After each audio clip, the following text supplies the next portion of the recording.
Voy a bajar porque tengo clase a las 7 y después a las 9.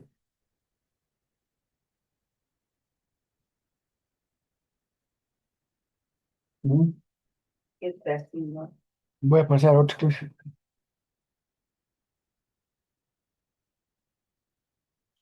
Hola, hola, ¿me copian?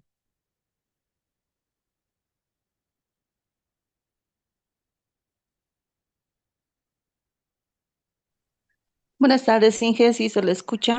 Ah, muy bien, muy bien. Muchas gracias. Van a disculpar el link. Me ha atrasado 10 minutos, pero esto de transportarse es un poquito dificultoso, ¿no? Pero ya, estamos. Bien, eh, dos cosas, ¿no? Lo primero es uno de los temas que es muy importante actualmente dentro de nuestra carrera, es la patología estructural. Como su nombre lo indica, un término médico, patología. ¿Eso qué significa? Que nosotros ya no actuamos como ingenieros, sino que actuamos como doctores. Y los principales fenómenos patológicos que se nos pueden presentar, evidentemente, pues reflejan la salud de nuestras estructuras. Lastimosamente, en nuestro medio, la gran mayoría de estructuras no son supervisadas o verificadas por personal idóneo, ¿sí? Generalmente la mayoría de nuestras estructuras pues están vistas, digamos, por ingenieros industriales, ingenieros de otras especialidades y también arquitectos, ¿no? Que digamos no tienen el conocimiento profundo de lo que es una estructura. El dimensionar, el diseñar una estructura es saber sentir a la estructura, es saber cómo se va a comportar la estructura, si es que el acero que le estamos poniendo es el exacto, es el correcto, si la estructura va a entrar en fluencia, si la estructura tiene probabilidades de rotura por compresión, etcétera, etcétera. Entonces son situaciones en las que nosotros tenemos que tener mucho cuidado. Después, todos nos hemos olvidado, y les digo, incluyéndome, lo que es la durabilidad de las estructuras. No sé si ustedes habrán visto en su materia de hormigón el cómo logramos la durabilidad de nuestras estructuras. Obviamente, la durabilidad de las estructuras significa cuánto tiempo tienen que durar. Lo mínimo son 50 años, hasta lo que nosotros somos responsables. Sin embargo, se ha visto en las últimas estructuras que se han realizado a nivel nacional, tanto en carreteras, tanto en hidráulica, tanto en estructuras de puentes, eh, edificaciones, a nivel sanitario, plantas de tratamiento, etcétera, que las mismas, si bien han sido entregadas con mucha pompa y demás situaciones, en la actualidad algunas se encuentran en muy mal estado. No quiero hablar de estructuras industriales, polos de desarrollo, azucareras, eh, fábricas de papas, fábricas de embolsado de carnes, etcétera, etcétera, porque esas estructuras, en la mayoría de las estructuras industriales han sido diseñadas en estructuras metálicas y actualmente no cumplen con su objetivo. Por ejemplo, la planta de urea, de la cual muchos se hacen, dicen que han ejecutado, y etcétera, etcétera. Sin embargo, la planta de urea la han hecho todo en estructura metálica, en acero, no precisamente un acero A36, sino lo han hecho en un acero de más baja calidad.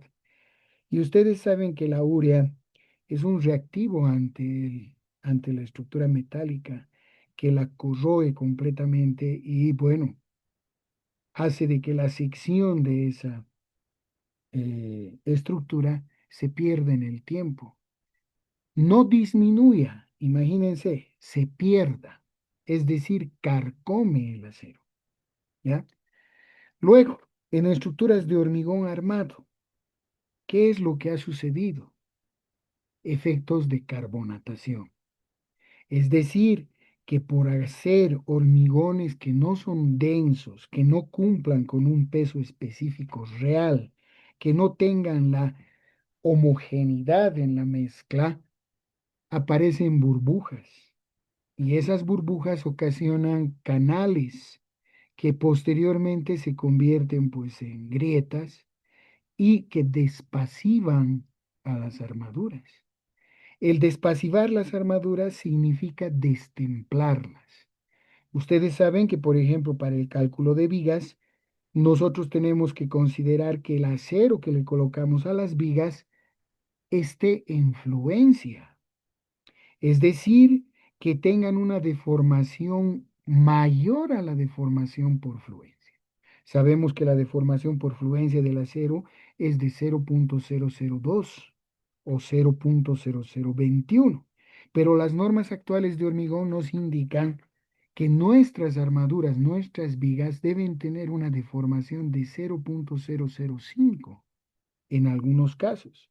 Y en otras estructuras nos están solicitando deformaciones hasta de 0,0075. Entonces, imagínense, eso es debido a que nosotros necesitamos, evidentemente, de que los elementos estructurales, como ser vigas, pues se deformen previamente antes de que sufra el colapso. Es por ese motivo que las normativas que están saliendo actuales, la 219, la 225, hacen mucho hincapié en el armado y distribución de aceros que se tiene que tener en cada una de nuestras vigas. No diremos simplemente vigas, sino también en los pórticos, es decir, la unión entre columnas y vigas, siempre respetando el criterio de columna fuerte y viga débil. Es por ese motivo que ahora las armaduras de las columnas, si bien antes nos permitían espaciamientos hasta de 30 centímetros, en la actualidad nos dicen que nosotros tenemos que tener una separación máxima entre barras de 15 centímetros. Y uno se pregunta el por qué. La respuesta es muy simple. Dicen de que todas nuestras columnas tienen que actuar como núcleos confinados. ¿Qué significa un núcleo confinado? Pues no es nada más que un núcleo de hormigón rodeado por una muy buena armadura longitudinal y transversal que vendrían a ser los estribos. ¿Para qué? Para que ese núcleo, es decir, la parte central, el corazón de esa columna, no soporte solamente la resistencia a compresión del hormigón, que nos dicen H21 o H25, sino que soporte hasta 3,3 veces esa resistencia. Es decir, que si estamos trabajando con un H20, 3,3 multiplicado por 20 nos da 66 megapascales. Entonces nuestras columnas tendrían que soportar esa carga como núcleos confinados. Sin embargo, eso dice las últimas normas, 19 y la 25. Pero nuestra norma está basada pues en la 214. Entonces podemos todavía tener esa libertad. Sin embargo, si se acuerdan de los primeros temas que hemos visto, cuando hemos visto macizos de hormigón armado, se les había indicado que la resistencia del hormigón, la FC3, se convertía en 3,3 veces la resistencia del hormigón característica, ¿no? Entonces, para que vean, no es de ahora, sino es de hace mucho tiempo que se puede lograr trabajar con eso de los núcleos confinados. Sin embargo, en nuestras estructuritas normales no hacemos eso. Es más, justamente he estado ayer hablando con un colega al respecto y me indica que nosotros, bueno, en Santa Cruz no hay sismo. Ya, listo. En La Paz tampoco hay sismo. Ah, ya, perfecto. Un ingeniero creo que no está capacitado para realizar tal aseveración. Los que considero que están capacitados son aquellos que estudian sismo y que están basados en estadísticas de observatorios sísmicos como el San Calixto y demás situaciones, ¿no? Entonces un ingeniero alegremente no puede decir, no, no va a haber sismo y listo. Todos mis pórticos son ordinarios, ¿para qué voy a estar considerando pórticos intermedios? ¿O para qué voy a estar considerando pórticos especiales resistentes a movimiento? Sin embargo, señores, la última bibliografía que está surgiendo, pues nos indica de que nosotros tenemos que considerar todo aquello en base a los datos estadísticos que se tienen, ¿no? De diferentes autores y demás situaciones, ¿no? Es por ese motivo que me he tomado la molestia y les voy a compartir en este momento mi pantalla. Permítanme un segundito.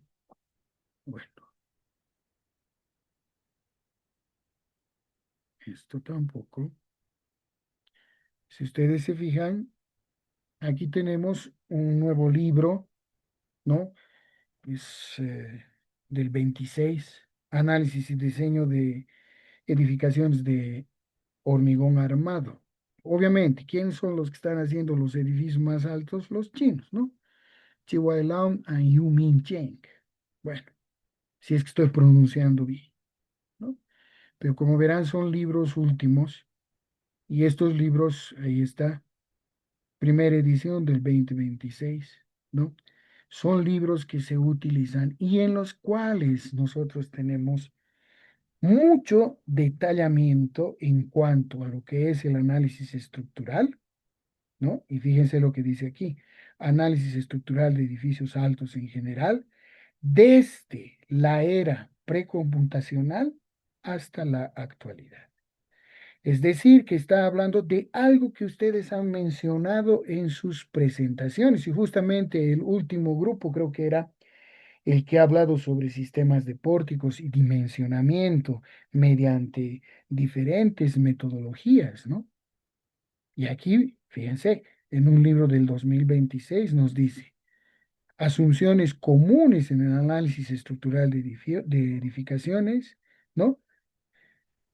Tiempos después, o perdón, tiempos anteriores a la introducción del método de la distribución de momentos, el método de la distribución de los de momentos, cálculos manuales para análisis a cargas laterales, lo que ustedes han visto, el método de las rótulas en las partes centrales o a 0,65 o 0,85 en algunos casos, el análisis detallado de las cargas laterales en pórticos, viga, columna, el uso de cuadros o tablas, análisis de primer orden, análisis al pandeo y efectos P delta, el análisis P delta, análisis de grandes deformaciones, análisis de etapas en la construcción, análisis plástico y conclusión. Este es solamente el capítulo 2, ¿ya?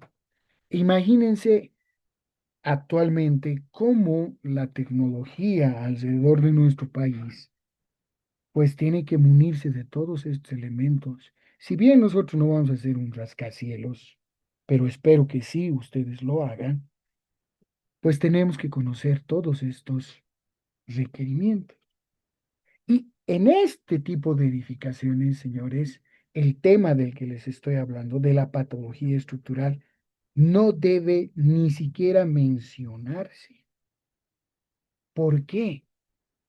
Porque si bien pueden presentarse algunas patologías muy específicas, estas deben ser minimizadas al máximo. ¿Por qué? Porque imagínense hacer una edificación de 100 plantas. es decir, de 300 metros de altura. Si tenemos problemas patológicos en los primeros pisos, toda la edificación deja de funcionar. Si tenemos problemas patológicos en los últimos pisos, evidente- evidentemente, perdón, podríamos nosotros hacer que trabaje parcialmente nuestra estructura, ¿sí? Pero lo que nosotros no queremos es pues de que tengamos ese tipo de problemas. Es más, si nosotros estamos a cargo de una obra, cualquiera que sea, y hacemos que las normas se cumplan, las ejecutamos de buena manera, el premio no va a ser solamente para la empresa, sino va a ser para nosotros, porque van a decir, no, con ese ingeniero se realizan las cosas de esta forma, es un fregado, pero las obras tienen durabilidad. Si ustedes van a invertir en hacer su departamentito o van a hacer su casita, ¿qué quieren? ¿Que les dure 3 años y hacer mantenimiento correctivo? ¿O que les dure unos 15 años y solamente hacer mantenimiento preventivo? Evidentemente, creo que todos estamos por la segunda opción. Entonces, esta segunda opción está muy relacionada con la durabilidad de las estructuras. Y la pregunta que les hago, sé que estamos grabando y que no me van a contestar directamente, pero quisiera que me contesten a cuando sea por el chat. ¿Han visto el capítulo de durabilidad en estructuras de hormigón armado en sus cursos anteriores? Por favor, háganme conocer esa situación.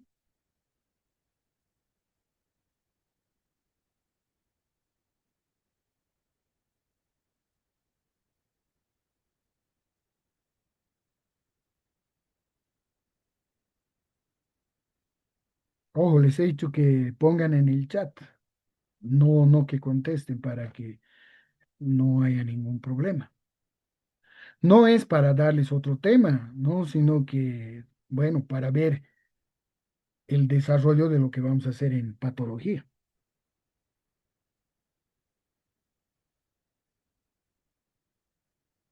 Bueno, el que calla, otorga, dice, ¿no? Perfecto. Bien, entonces, fíjense, ¿no? Lo que les estaba indicando. Ya, está bien. Y el por qué, jóvenes, trato de mostrarles eh, los últimos, bueno, bibliografía del 26. Seguimos en el 26, estamos a 5, o sea, en el quinto mes y todo aquello. Pero hay una situación, señores. eh, si bien yo ya soy mayor, todo lo que ustedes gusten, pues a veces nos tocan, y les digo, les soy honesto, desde un empedrado, porque ahorita no hay mucho trabajo, entonces las empresas nos dicen hay que hacer un empedrado, etcétera. Bueno, participamos. ¿No para qué? Para, bueno, ganar algo, ¿no? Pero también nos tocan algunos casos de patología. Entonces, ir a ver lo que alguien ha hecho es un poquito contraproducente, ¿no? El decir, está mal, ¿no? Y verificar y demás. Entonces, les va a tocar. Y es más, les va a tocar hacerle, digamos, alguna auditoría a su mejor amigo. Y ahí a su mejor amigo, ¿qué le van a tener que decir? Lo siento, ¿no? Donde empiezan las responsabilidades, termina la amistad. Y honestamente, trabajando de esta manera y viendo lo que no se ha cumplido, pues ocasiona en muchas ocasiones algo peor que el divorcio, ¿no? ¿Por qué? Porque por lo menos cuando te divorcias alguna vez por los hijos te ves con tu ex. Sin embargo, ya cuando hay auditorías ya pierdes amistades y demás situaciones, dependiendo del grado de responsabilidad que exista. Entonces, para que ustedes no entren en ese tipo de situaciones, lo mejor es cumplir con las normativas. Evidentemente, cumplir con las normativas significa una actualización constante y una actualización constante significa pues que nosotros tengamos que recurrir a bibliografías, como es el caso que les estoy mostrando ya de personas especializadas en edificaciones altas y demás, ¿no? El hecho de que les esté mostrando este libro, por ejemplo, no es porque vamos a hacer edificios altos, sino por el cuidado que nosotros tenemos que tener en sistemas de pisos, en vigas, en columnas, en fundaciones, en análisis de suelos y principalmente en dos parámetros que ustedes han visto que son muy importantes en nuestras estructuras. Uno, el viento y otro, el sismo, ¿no? Del sismo, por ejemplo, ya he preparado un video, no está en esta máquina porque si no se los hubiera enviado inmediatamente, pero les voy a enviar el videíto de manera tal de que ustedes sigan lo que uno de sus compañeros había dicho en la anterior exposición, el recetario, pero no en función de la norma Covenin, sino en función de nuestra normativa. Y el ejercicio que está detallado es un edificio en Cochabamba que se lo ha ejecutado y que, bueno, nos va a permitir a entender de manera muy amplia lo que es nuestra norma. Eso se los voy a hacer llegar. No va a ser una clase especial, sino les voy a hacer llegar para que lo puedan ver, ¿no? Por otro lado, de acuerdo al HCC que ha habido, bueno, tenemos un tercer examen, va a haber un tercer examen, ¿sí? Sin embargo, va a haber una practiquita, la recuperatoria de un solo ejemplo que lo van a tener que realizar, ¿ya? Y acá viene lo siguiente, jóvenes. Miren, el capítulo 5, si ustedes se fijan ahí, dice cargas en edificaciones. Evidentemente, de la página 86 hasta la página 96 es lo que nosotros conocemos de memoria. Carga muerta, carga viva, cargas dinámicas debido a las cargas vivas, o sea, vibraciones, cargas de diseño por robusticidad, ¿no? Pequeña revisión de las propiedades dinámicas de un edificio, ¿no? En una estructura completa, cargas de viento, cargas sísmicas y ahora los floods se llaman, que son las cargas de suelos. Hay algunas zonas y principalmente esto yo creo que va a ocurrir, no digo creo porque ya está ocurriendo. Si ustedes bajan en el teleférico azul, no, morado, perdón, en el morado, van a ver que en el sector de el Faro Murillo se han colocado algunos defensivos para que las tierras no se sigan desmoronando, ¿sí? Y si alguna vez se dan el tiempito, van a ver el cambio de tonalidades que existe en los estratos de la Tierra. Hay algunos que están muy remojados, principalmente debido a las fallas de los sistemas de alcantarillado de las casas que se tienen por el sector. Y este problema está repercutiendo a nivel de toda la ciudad de La Paz, principalmente en las laderas. Porque no se olviden que nosotros siempre hemos trabajado los sistemas de desagüe en tubería de cemento, ¿sí? Pero la tubería de cemento pues tiene una duración muy leve, diremos así, ¿sí? Pero era lo único que disponíamos, digamos, de material. Actualmente, evidentemente, se hace ya con SDR, PVC, etcétera, etcétera. Y a ustedes les han debido enseñar ya a utilizar polivinílicos para las instalaciones sanitarias, ¿no? Sin embargo, pues toda nuestra ciudad, por la antigüedad que tiene, está pues hecha con sistemas de desagüe de tuberías de cemento y que ya han pasado su periodo de vida útil. Por lo tanto, tenemos pues en muchos lugares filtraciones o infiltraciones que ocasionan cargas de suelos, o sea, los llamados floods, ¿ya?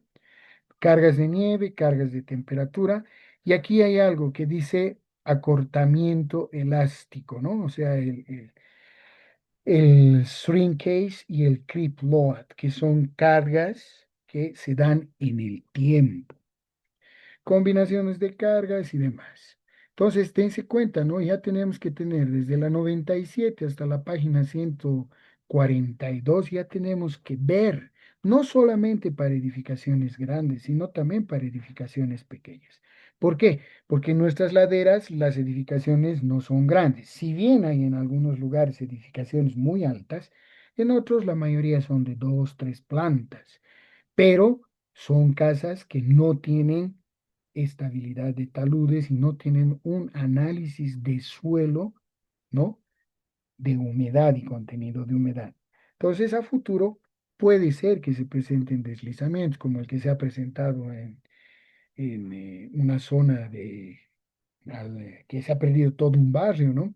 Y justamente por donde los puentes de los trillizos, que igualmente han habido derrumbes muy grandes.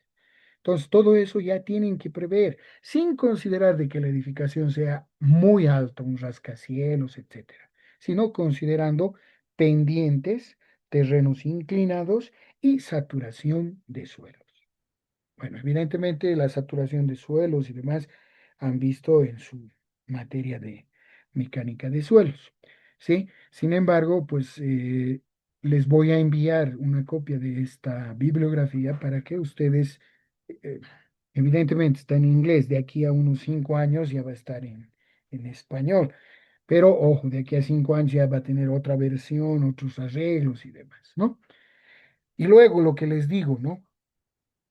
El aprovechamiento de las estructuras, del análisis de estructuras de edificaciones bajo modelación de computadoras. Actualmente, jóvenes, los programas que vienen ya no están viniendo con elementos lineales, ¿sí? Sino que ya algunos países quieren que la simulación sea todo a través de elementos área o elementos shell. ¿Para qué? Para determinar tensiones al interior de nuestros elementos. Por ese motivo que está este capítulo indicado en esta bibliografía, ¿no? Y luego, para el análisis dinámico, que nosotros tendríamos que haberlo visto en análisis sísmico. ¿Por qué? Porque nuestra normativa está basado en esto, ¿sí?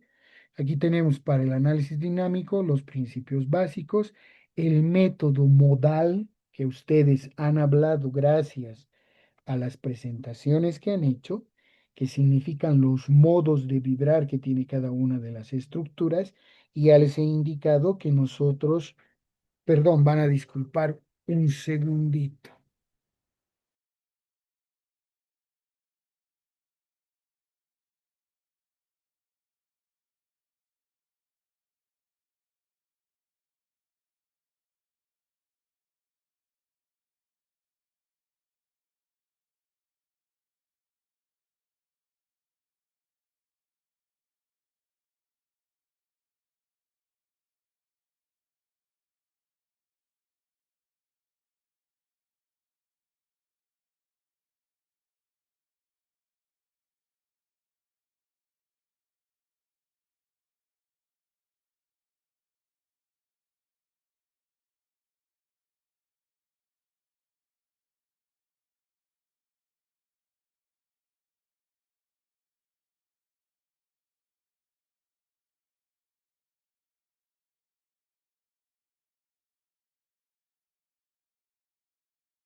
Ay, van a disculpar, joven.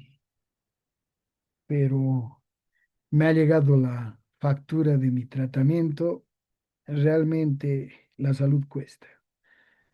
He tenido que ir a un hospital privado, pero bueno, lo bueno es de que hierba mala nunca muere, así que seguimos. Continuemos con nuestra clase. Como les decía, ¿no? Está el método modal, que es los modos de vibración, y actualmente es muy interesante y muy importante que sepamos esto. Ya les he dicho, cada edificación se consideran 3 grados, ¿no? Por piso. Entonces ahí a ustedes multiplican y eso es lo mínimo. Evidentemente podemos considerar más, eso se configura en los programas y nos dan los modos de vibración que queramos nosotros. Después el método de la integración numérica, que es un análisis numérico, el análisis de edificación mediante computadoras, ¿no? Y, ojo, algo que no han hablado ustedes en el sismo, pero que sí he visto en su presentación, que son los amortiguadores de masa sincronizados, ¿no? Actualmente uno de sus compañeros está haciendo su proyecto, no sabemos si va a ser virtual o si va a ser presencial su defensa, pero justamente habla sobre este elemento, ¿ya? Luego, ductilidad, robusticidad, durabilidad, resistencia al fuego en edificaciones, ¿ya? Y aquí está en la página 222, permítanme, nos vamos a ir a la página 222 lo que les decía sobre la durabilidad. Bueno, ahora todos los libros ya vienen a colores, eso es bueno, porque ya no son como antes, blanco y negro, que eran un poquito eh, feitos de leer, ¿no? 222. Aquí está. Durabilidad de las estructuras de hormigón. ¿Sí? Evidentemente, este libro está basado no solamente en la norma americana, sino en la norma europea. Ahora, ¿por qué se está basando en la norma europea? Porque si bien la norma americana cada 5 años o cada 4 años hace el cambio de su normativa, el Comité Europeo del Betón y la CEB en iniciales es la que constantemente está realizando experimentaciones a nivel de escala natural, es decir, escala 1 a 1. Entonces, los resultados que ellos obtienen son pues el estado de arte, como se denomina en bibliografía, y por lo tanto son resultados que posteriormente son ya adecuados o eh, realizados en base a las normas que tiene cada uno de los países, ¿no? Y por eso lo que les decía hace rato, fíjense acá, para edificaciones, típicamente la durabilidad debe ser de 50 años. Sin embargo, esta concepción ya está cayendo como inusuable después de este periodo, perdón, ¿no? La vida de trabajo del diseño representa un juego de criterios mínimos de diseño y factores ambientales conservativos, especificado mediante los códigos, ¿sí? La mayoría de los edificios que son diseñados de buena forma, me parecería que debería decir ahí, exceden estos estándares mínimos. Ellos ofrecen una performance que va más allá de su periodo de vida útil, con con un ligero mantenimiento. Por eso les hacía la pregunta hace rato. ¿Ustedes quisieran tener una casita que dure 3 años y hacer un mantenimiento correctivo o tener una casa que dure 20 años y hacer solamente un mantenimiento preventivo? ¿No? El mantenimiento correctivo a veces significa demoliciones, reforzamientos. En cambio, el preventivo significa qué cosa?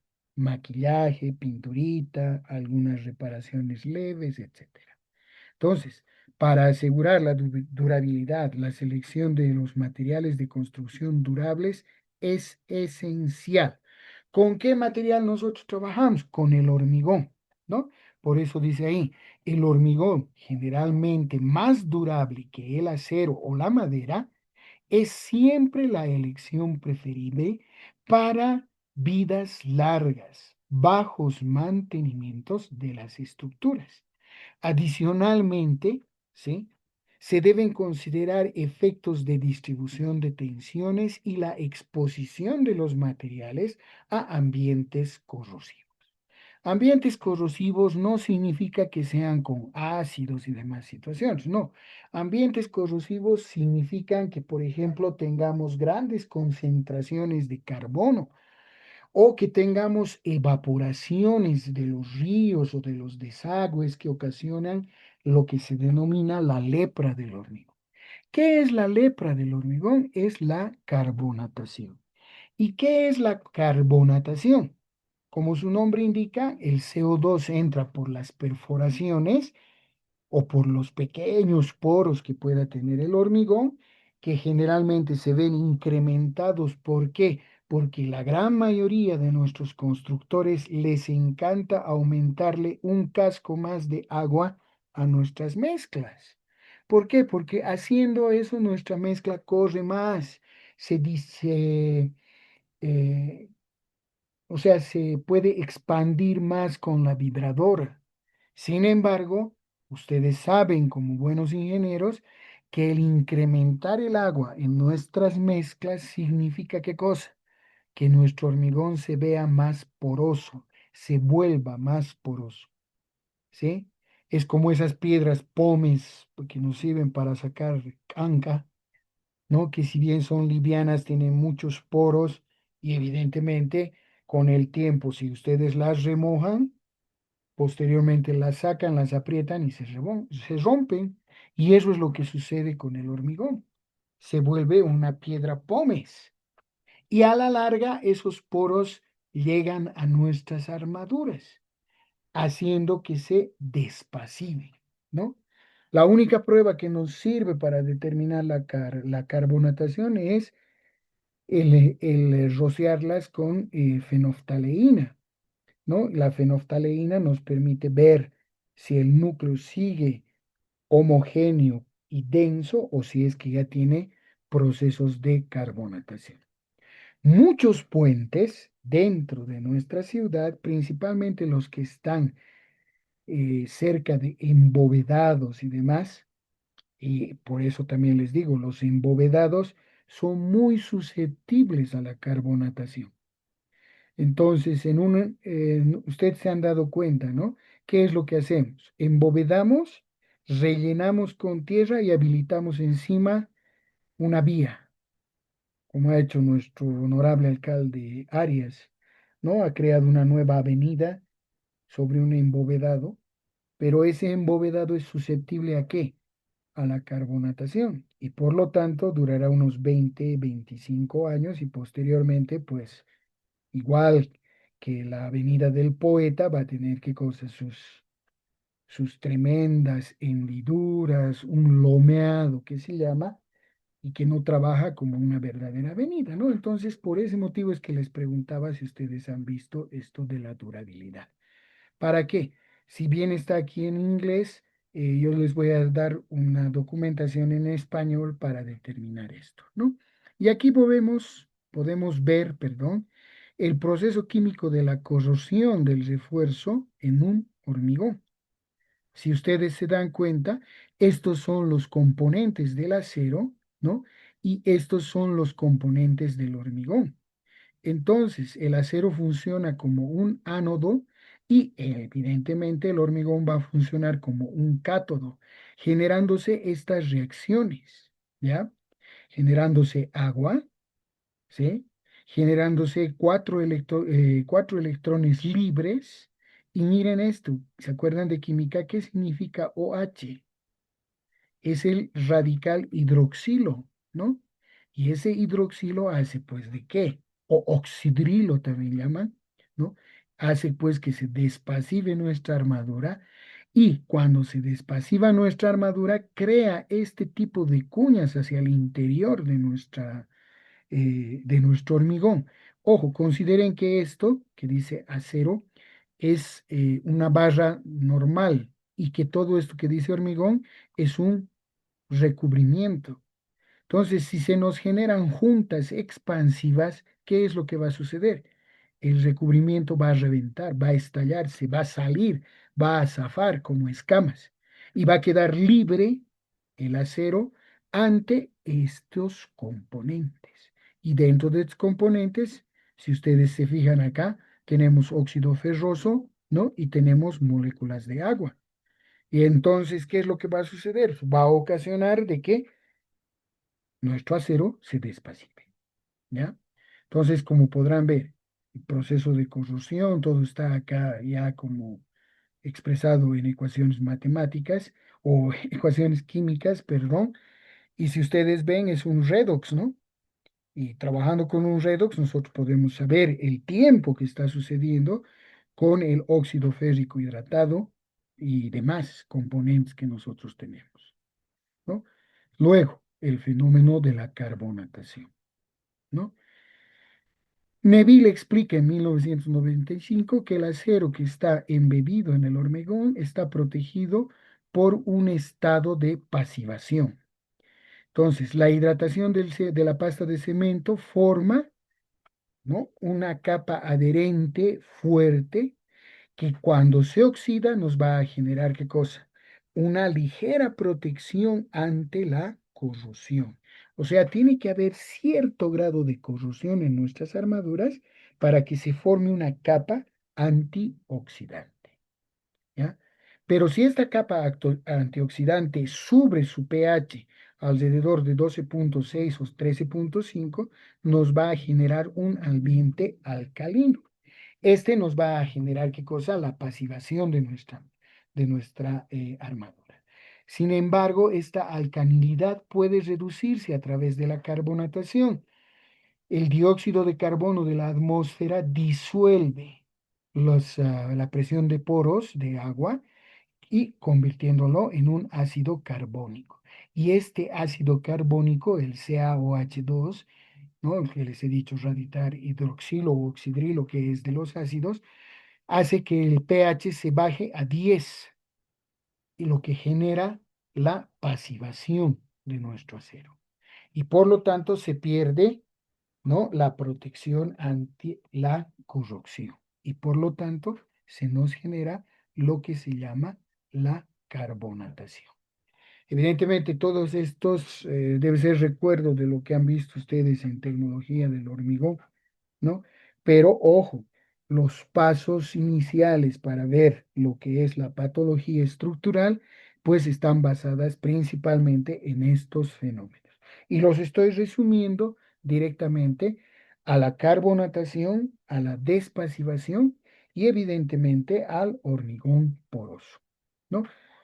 Procesos químicos con más duración, pues van a estar el acortamiento elástico y la pasivación de nuestro hormigón. Entonces, o la falla por compresión de nuestro hormigón. Eso lo vamos a ver en un manual y ese manual es el que se les va a proporcionar, pero se les va a solicitar lo de siempre, jóvenes, que lo mantengan solamente para ustedes. Por favor. Este es el libro, ¿no? Es una enciclopedia de, ¿cómo se llama? De las patologías que nosotros sufrimos en construcción, ¿ya? Está directamente relacionado con, ¿cómo se llama? Con el hormigón. Me hubiera querido, bueno, me gustaría mostrarles también patologías en estructuras de madera, etcétera, etcétera. Sin embargo, en esta enciclopedia que no quiere abrirla, la vamos a abrir con otro programa.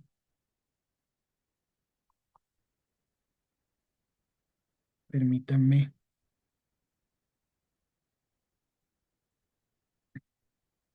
Bien, me voy a expandir un poquito. Como dice, ¿no? Este documento es restringido o tiene acceso limitada a ciertas características. Eso siempre nos va a decir, pero ojo, ¿no? Conceptos. Fíjense. Aspectos generales del diagnóstico y reconocimiento de lesiones. Como médicos tenemos que trabajar. Primero, las definiciones. ¿Qué tenemos? Vamos a tener patologías constructivas, procesos patológicos, lesiones, causas, reparación, restauración, rehabilitación y prevención. ¿Qué significa esto? Si pensamos como médicos, bueno, primero nos va a dar una moquera, podemos decir que es gripe, ¿no? Tenemos que ver si la gripe es viral o si va a ser por bacterias, porque ahora se están presentando así.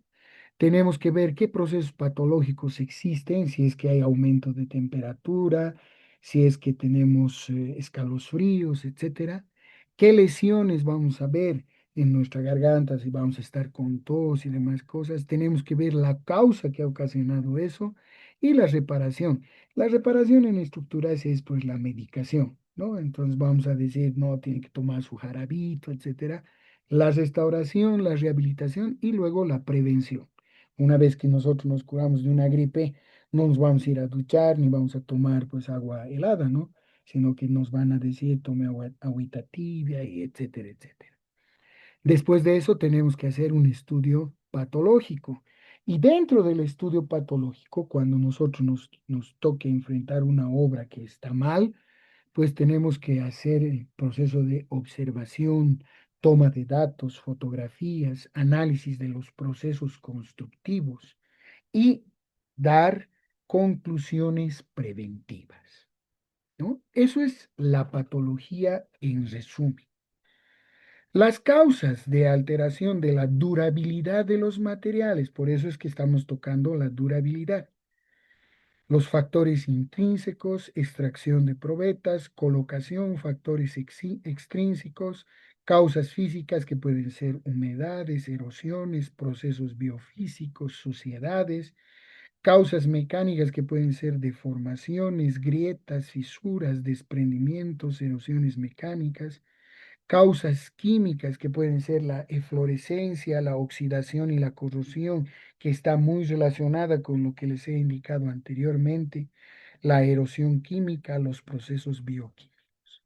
Ahora bien, una estructura está fundamentada principalmente en materiales y tenemos para el hormigón armado, ¿qué materiales? Grava, o sea, agregados gruesos, arena, agregados finos, cemento y agua, ¿no? Entonces tenemos que ver primeramente los materiales pétreos, qué tipos de alteraciones existen en esos materiales, las causas de la alteración que pueden ser intrínsecas del material, como ser polvos o en la calidad de desgaste que tiene cada uno de estos materiales. Pueden ser químico-ambientales de acuerdo a dónde se encuentran, físico-ambientales si son erosionados, si no son erosionados, factores biológicos, principalmente la presencia de contenido orgánico, principalmente en arenas, ¿no? Sistemas de extracción, cómo obtenemos nosotros nuestros agregados y el colocado de nuestros agregados. Actualmente, antes nos indicaban, por ejemplo, que la arena tenía que ser muy bien lavada para ser utilizada en el hormigón. Y decían que no existe un buen hormigón si no tiene una buena arena, ¿sí? Pero ¿qué es lo que hacemos nosotros en nuestra obra? ¿Regamos la arena? No creo. ¿Verificamos que no tenga contenido orgánico? No creo, porque llega del camión y listo, ni la lavamos, ¿no? ¿Y cómo mezclamos? Con cajitas, si la cajita tiene paja, ¿nos interesa? No, no nos interesa, le metemos igual nomás. Por ese motivo que nuestros hormigones no son de calidad. Después, ¿qué tenemos que hacer? En diagnosis, análisis en el sitio, diagnóstico de laboratorio, cumplir con la normativa de contenidos de sólidos en suspensión, etcétera, realizar la evaluación de resultados y presentar eso. Pero ojo, esto sería en una obra, entre comillas, supervisada por personal técnico capaz, ¿me entienden? Pero ustedes que ya van a ser ingenieros, el día de mañana cuando salgan, si su capataz les dice, no, esto está mal, ¿qué van a hacer? le van a hacer caso al capataz en algunos casos. Sí, y el capataz va a decir, yo tengo 40 años de experiencia, así que no me venga a molestar un mequetrefe, como a mí me han dicho alguna vez. ¿Ah? Pero ahí tienen que ustedes hacer cumplir. ¿Para qué? Para que después no tengan que hacer todos estos análisis que estamos viendo acá. Lo propio sucede para materiales cerámicos. Causas de alteración, diagnosis, tratamiento. Para la madera, lo mismo. Causas de alteración, degradación de la madera, protección de la madera, diagnosis, tratamientos curativos. Esto han visto ustedes en estructuras de madera. Metálicas, causas de alteración, corrosión, defectos y lesiones. Y otro que nos arruina, fuego. Gracias a Dios, estructuras metálicas no tiene tantos análisis como hormigón, madera y cerámica. Hormigones, lo que nos toca. Derivados de los componentes, fabricación, influencia del ambiente, destrucción por agentes externos, alteración derivadas de los defectos del acero, investigación y diagnóstico, observación, estudios previos e informes. Tratamientos de los elementos de hormigón, protección superficial, reparación del hormigón. Aglomerantes y conglomerantes. Aglomerantes aéreos, cementos, áridos, agua, adiciones y aditivos. Causas de las alteraciones en los yesos, en morteros, cementos, hormigón, cromáticas, agua y sistemas. Esta es una bibliografía que está en español, señores, que ya les he dicho, no es para ustedes, para su futuro trabajo, ¿ya? La misma enciclopedia también está en inglés, pero como les digo, es preferible pasárselas en español. Y como ustedes ven, ahí dice, haga clic para llegar al apartado que ustedes quieran. Todo esto que estamos viendo con letritas anaranjado, con bordecito anaranjado y demás, es lo que tenemos que ver cuando nos toque una determinada obra. Por ejemplo, si nos toca un cerramiento exterior y nosotros estamos trabajando como patólogos, ¿qué tenemos que hacer? Determinar sus causas, su sintomatología, las lesiones mecánicas que pueden observarse en muros portantes, no portantes, arcos y bóvedas, la humedad de los cerramientos exteriores, humedad por capilaridad, por filtración, por condensación en muros de sótano, desprendimiento del material y del acabado, si es que hay desprendimientos en acabados continuos o en acabados por elementos, la suciedad que puedan existir en los cerramientos exteriores por depósito de partículas, por lavado diferencial, por las técnicas de limpieza que pueden aplicar, materiales de fachada, etcétera. No es lo mismo contratar a totes para que se los hagan una limpieza que nosotros hagamos una limpieza, ¿no? Entonces tienen que tomar en cuenta estas recomendaciones. En un estudio, ¿qué es lo que van a hacer ustedes? Bueno, van a determinar sus causas, luego su sintomatología, y de esto se sacan los registros, ya sean escritos, fotografías, filmaciones, etcétera. Porque todas esas características que ustedes pueden visualizar, palpar en obra, tienen que estar escritas en el informe patológico. Es por eso que les digo que es como si fuesen médicos ustedes. Entonces van a decir, ah, no, el paciente fulano de tal ha llegado con tanto de temperatura, mide tanto, pesa tanto, ¿no? Es alérgico a las penicilinas, se les está dando tal tipo de antibióticos, la dosificación va a ser 4 pastillas, tomar una pastilla cada 8 horas o cada 12 horas, etcétera, etcétera. Lo mismo se tiene que hacer, es como una historia clínica, pero de una edificación, ¿sí? Por ese motivo que se les está dando todo esto. Ojo, son 1300 páginas y más. pero ahí está todo lo que tenemos que conocer si es que nosotros queremos ser patólogos, ¿no? Ojo, es otra especialidad, por si acaso, es otra especialidad. Muy pocas universidades dan patología, nos dan muy ligeramente, pero viendo la situación en la que estamos trabajando actualmente, pues tenemos que considerar todas las herramientas que nosotros tenemos para poder realizar ese trabajo. Es otra especialidad. ¿Alguno de ustedes se volverá patólogo? Actualmente no hay un curso posgrado de patología, por si acaso, ¿sí? Pero somos pocos, digamos, los que hacemos este tipo de estudio. Obviamente con herramientas que nosotros obtenemos de diferentes lugares, ¿no? Esta principalmente, les digo, yo solamente le he compartido con el ingeniero Nicanor Polo y espero que ustedes no la compartan con otras personas, nada más, porque es para ustedes. Permítame un segundito, por favor, señores.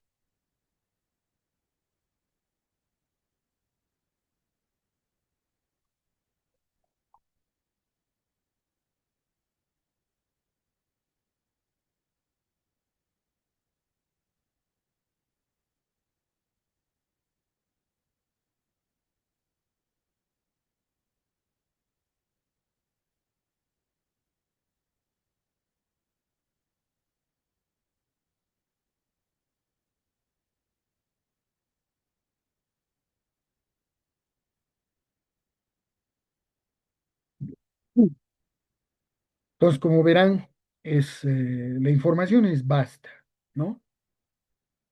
Y cada una de estas tiene, por ejemplo, para puertas, ventanas, elementos estructurales, cubiertas, cimentaciones. Una de las más eh, conflictivas es justamente esta. Permítanme un segundito.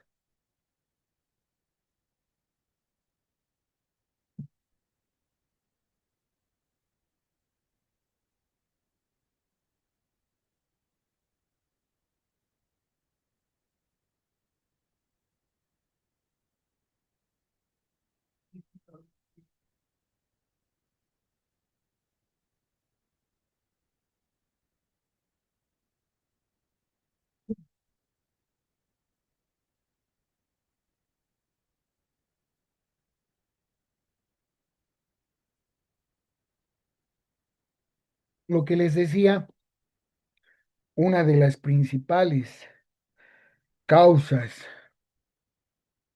de fenómenos patológicos en la estructura es el de cimentaciones. Lastimosamente es el problema más complejo de resolver. ¿Por qué?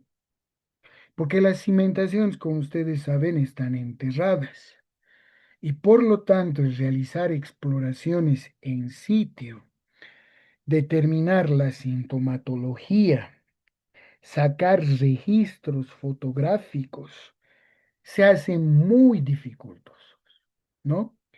Entonces, uno de los elementos en el que ustedes deben tener mucho cuidado es en el de cimentación.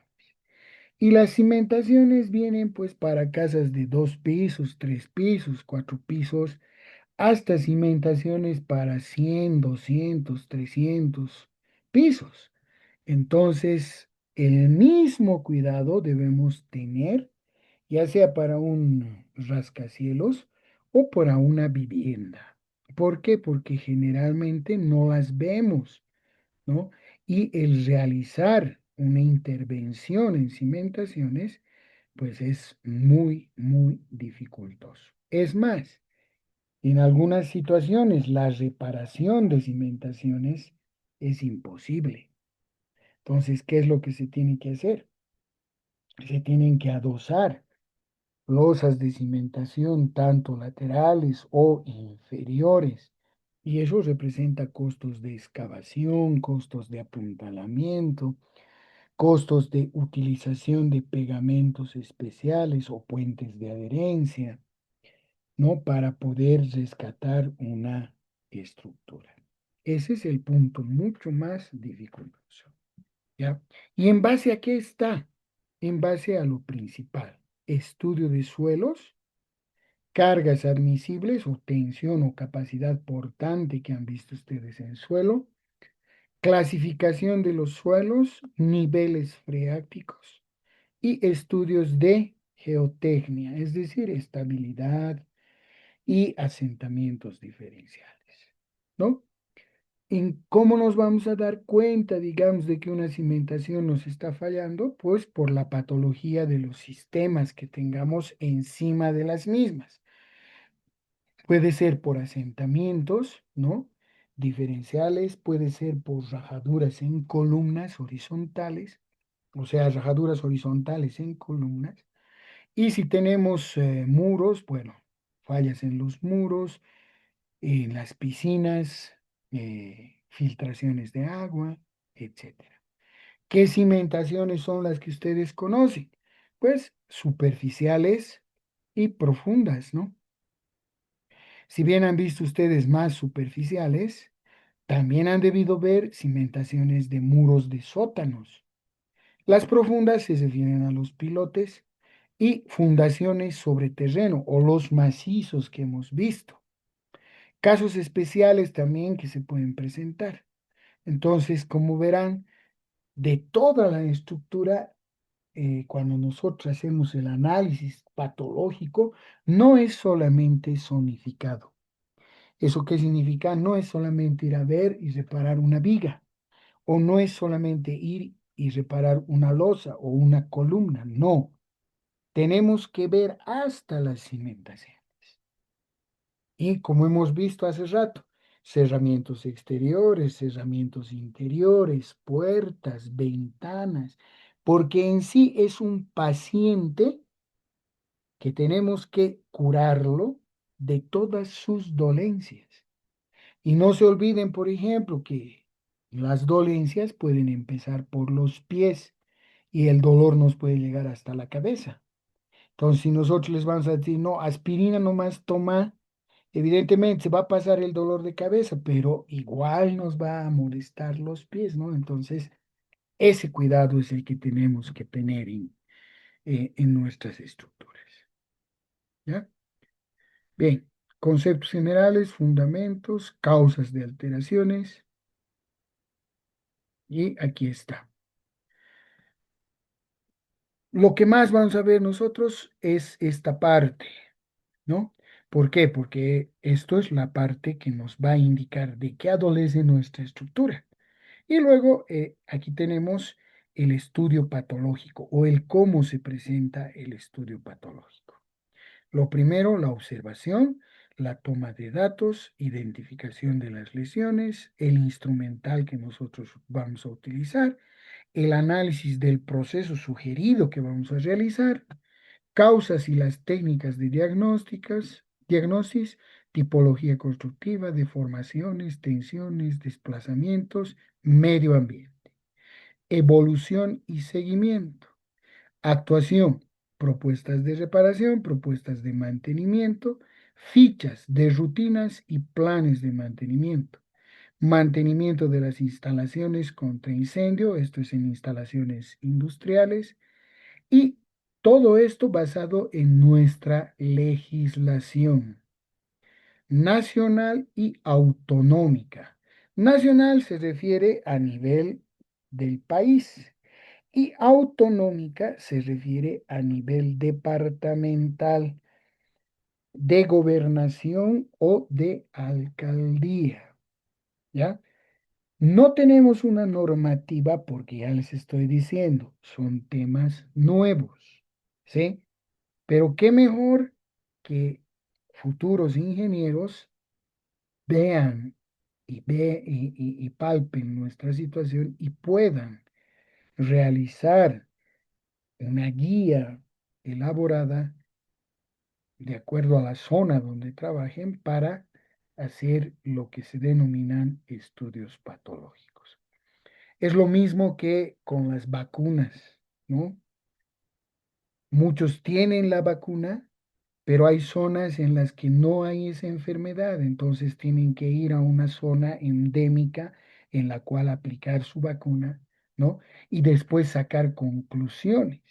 Y una vez que ya tengan esas conclusiones, el tipo de tratamiento que les van a hacer a sus pacientes y demás, pues volverlo una guía a nivel, ya sea de la alcaldía, ya sea de la gobernación, ya sea de autonomía o ya sea del país.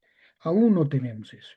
Entonces, este es un campo muy amplio que ustedes podrían aprovechar cuando quieran hacer su proyecto de grado, etcétera. ¿Está bien? Bien. Como verán, en el primer apartado se van a presentar y definir los conceptos generales. Estoy leyendo lo que dice ahí, ustedes lo van a leer. ¿No? Y vamos a tener lo que son las patologías constructivas, procesos patológicos, de dónde viene la palabra, qué significa, y como pueden ver ustedes, ahí dice, ¿no? La palabra patología, etimológicamente hablando, proviene de dos raíces griegas, patos y logos, que se podría definir en términos generales como el estudio de las enfermedades, pero ¿enfermedades en qué? En edificación.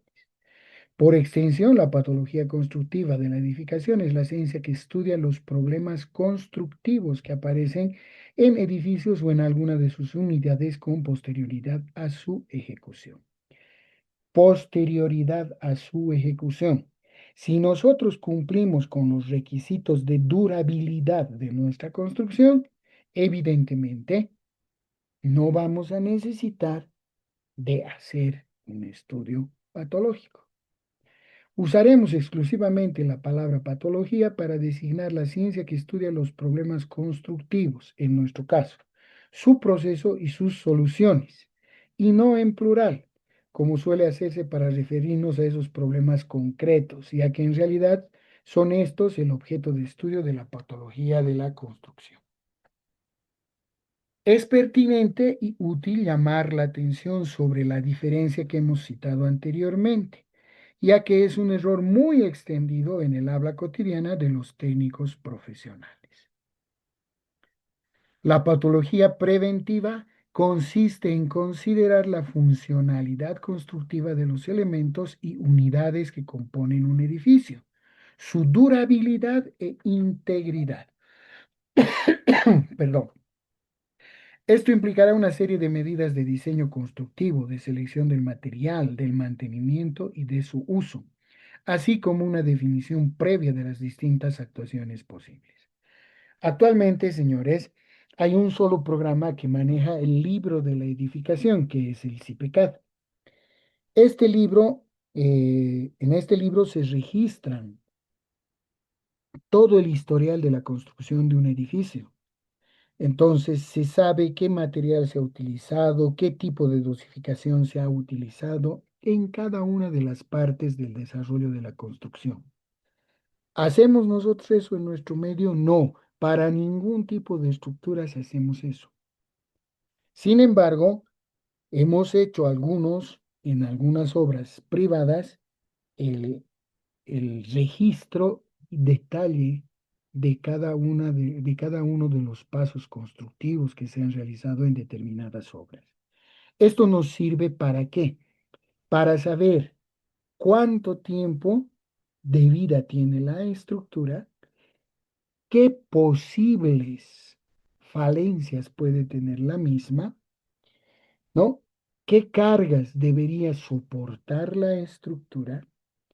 Si es que existe alguna remanencia de capacidad portante en algunos elementos de la estructura, ¿qué sugerencias hay para su mantenimiento preventivo? ¿No? Entonces es un registro que nosotros deberíamos realizar en cada uno de nuestros proyectos. Pero evidentemente, hasta que lleguemos a ese nivel van a pasar muchos años. Sin embargo, ustedes como ingenieros nuevos pueden realizar este tipo de diagnóstico, este tipo de registro de lo que ustedes hacen.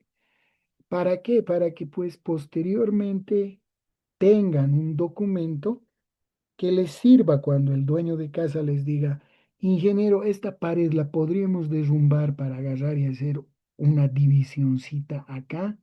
A usted se refieren al libro y dicen, evidentemente sí se puede realizar o no, lastimosamente no se puede, ¿no? Entonces, por eso les digo. Ahora bien, a partir de aquí, el arquitecto podrá decidir entre las medidas más apropiadas para anular el proceso patológico y poder llevar a cabo la reparación. Para eso necesitamos antecedentes, ¿no ve? Para afrontar un problema constructivo debemos ante todo conocer su proceso, su origen, sus causas, su evolución, sus síntomas y su estado. Este conjunto de aspectos es el que conforma el proceso patológico en cuestión y se agrupa de un modo secuencial. Ojo, ¿dónde se va a agrupar ese modo secuencial? Si lo agrupamos en nuestra mente, la mente es frágil y se nos pierde, ¿no ven? En cambio, si lo tenemos escrito y luego ese escrito lo ponemos como un libro de la obra, evidentemente todos van a poder saber los datos que anteriormente se les está indicando. Es decir, vamos a poder conocer procesos, orígenes, causas, evolución, síntomas y estado actual de un fenómeno patológico en nuestra obra. Esta secuencia temporal del proceso patológico la podemos distinguir en tres partes: el origen, la evolución y el resultado final.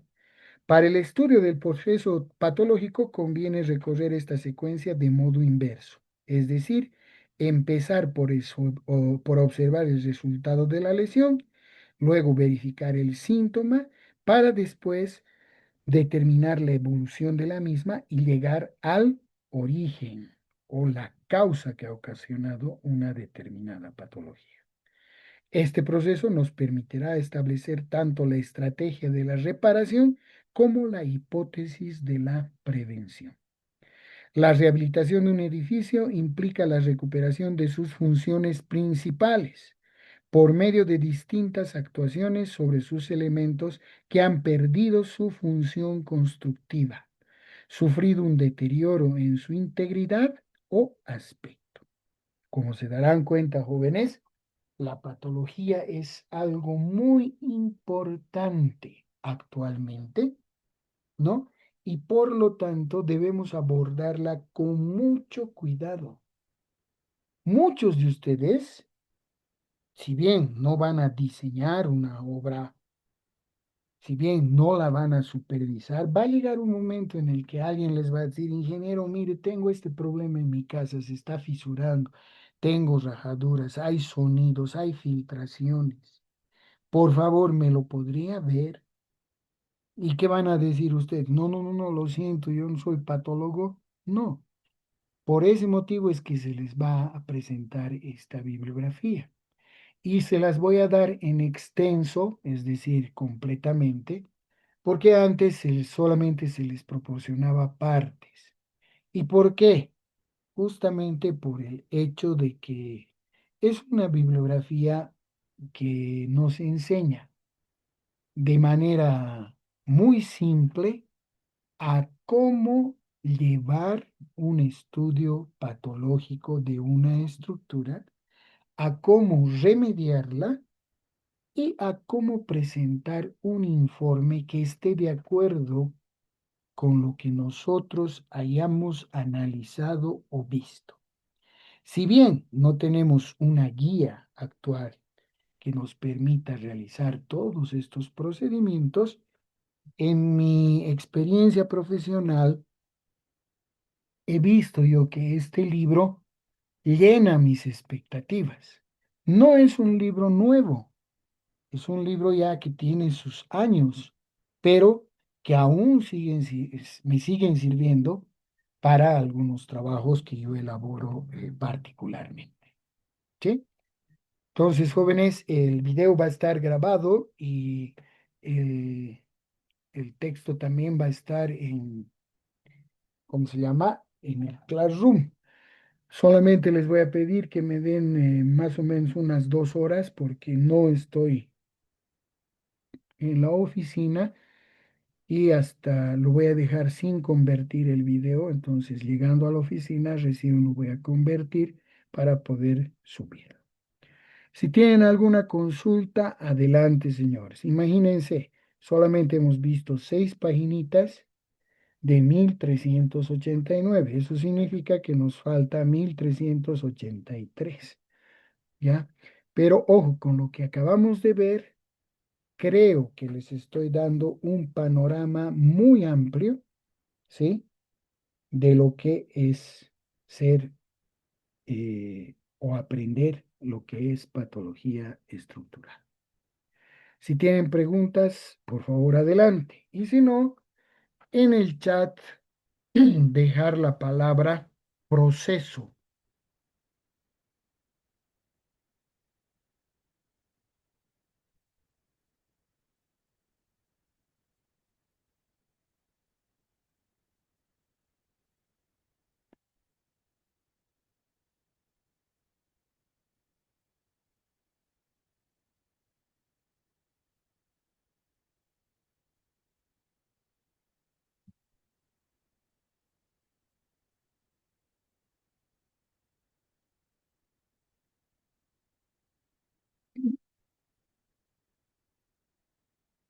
Bien, bien, señores.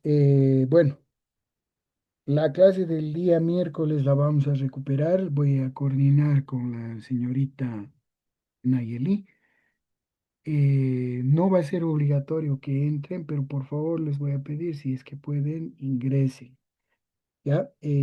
Gracias por la comprensión del día miércoles. Eh,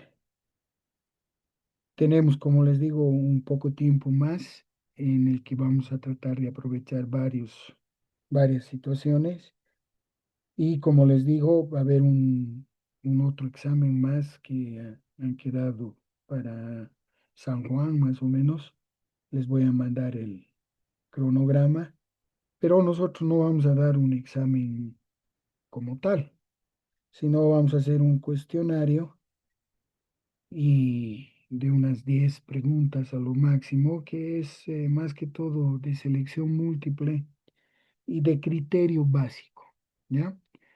Esto de la durabilidad lo vamos a ver desde el punto de vista de la norma española en la clase de recuperación que tengamos, porque eso es lo básico para que podamos nosotros continuar con el tema de patología. Posterior a esto, tendríamos que ver un tema que se llama cimentaciones para maquinaria y equipo. Se está preparando un manualito que se les va a entregar porque estas cimentaciones no son con carga estática, sino son con cargas dinámicas y necesitamos mucho conocimiento de vibraciones mecánicas. Entonces se hace un poquito complejo, principalmente por lo de las vibraciones, pero sin embargo vamos a tratar de hacer lo que hacemos en la actualidad. Y en la actualidad es muy simple. Necesitamos un equipo de, por decirles que tiene una masa removible de 2 toneladas. Ah, ya, su cimentación tiene que pesar 3 veces más eso, o sea, tiene que ser una zapata de 6 toneladas. ¿Para qué? Para que no existan vibraciones, ¿no? Pero vamos a ver eso desde el punto de vista no así directo, ¿no? Ah, ya le ponemos 6 y punto. No, no, no. Porque poner 6 toneladas para una zapata, se imaginan el volumen que va a tener que tener esa cimentación, ¿no? Y el tamaño, ¿no? Entonces, si es de 1 metro cúbico, pesa 2400, o sea, 2,4 toneladas. Entonces, va a tener que ser de 3 metros cúbicos, ¿no? Para que pese 7,2 toneladas. Entonces, dense cuenta, ya es más espacio y demás. Entonces, eso lo vamos a ver posteriormente, ¿ya? Muy bien, señores alumnos, muchas gracias por su atención. Los dejo acá. Hasta luego. Hasta luego, Inge.